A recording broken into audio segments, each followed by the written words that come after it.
Are runes black magic? So understand if runes are black magic or not, we first must define what is black magic.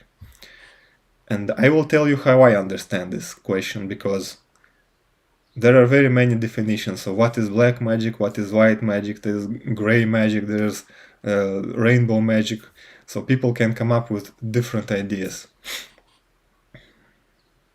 So I will try to explain what is the most popular, the most widely accepted separation of magic, of any act, into black or white magic.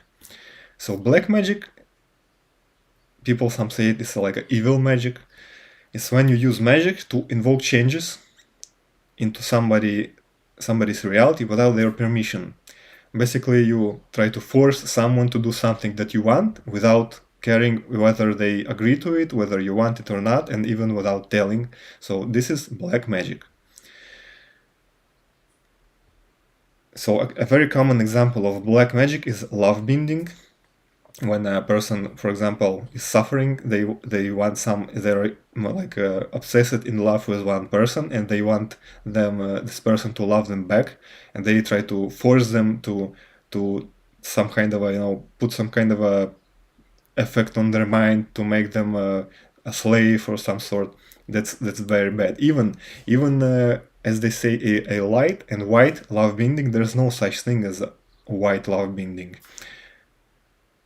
Love must happen naturally, without any forcings. If you're trying to force other person to love you, that will not be love. This will be just a perversion of the sacred idea of the will of the person. The free will is the most important thing that happened in our life and in our world. And if you try to somehow interfere it or bend it, that's the black magic. Another type of black magic is stealing of luck. Also transferring disease, even to some animal or a tree. It's also considered black magic. With the transferring the disease to a tree, it's a gray area. So some traditional cultures do it, and they do it in a ritual manner. For example, I know that the Buryat Mongolian shamans, they can plant a tree specifically for this purpose, and then later they transfer some kind of a disease from person to the tree, and then they sacrifice this tree. In such a way they eliminate the disease. So any kind of mental manipulation and curses and other ways of hurting people, that is also black magic. And also, just when you try to help someone without their permission, this is also black magic. When you see that somebody is maybe suffering in an abusive relationship, and you think that you're doing a good thing, you're gonna like, I'm gonna help them, I'm gonna like end this relationship, and they will be happy. They will see how much better it is without this relationship. So this is black magic. This is evil in itself. So evil, and when you try to force your idea into the world, and you must understand that the world is perfectly just. Everything that happens has a reason, and it's not your place to interfere with it. What you can do is work on yourself, heal yourself, and evolve yourself. That is white magic.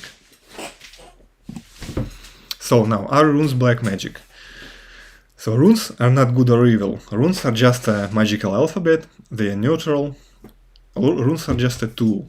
Like a hammer, you can use hammer to build a house, or you can use a hammer to hit someone in the head. It depends how you use the hammer, so it depends how you use the runes. So if you follow the sacred laws of the universe, you can work with runes as white magic. Another important thing that should be said about black magic is that I am not against black magic. I am not offering you a ethical advice. I am just talking about the tool, about the runes and rune magic as a tool. It's up to you to decide what to do it, how to use it.